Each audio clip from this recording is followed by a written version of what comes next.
negative integral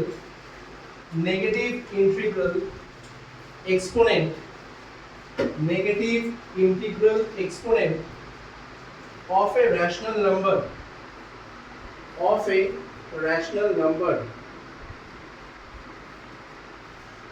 ধরো একটা non zero rational number আমরা ধরলাম a to the power n, ঠিক আছে। তো যদি এই একটা নাম্বার নন জিরো নাম্বারটা হয়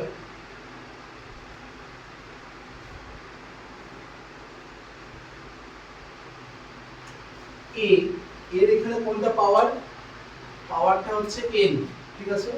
এটাকে আমরা কি বলি, ইনডেক্স বলি বা পাওয়ার বলি, ঠিক আছে। আর যেটা আমি নন জিরো রেশনাল নাম্বার যেটা ধরেছি শ্রেয়াস, সেটাকে আমরা কি বলি, বেস, ঠিক আছে। যদি কিনা এরকম কোনো রেশনাল নাম্বারের পাওয়ারের নেগেটিভ ইন্টিগ্রাল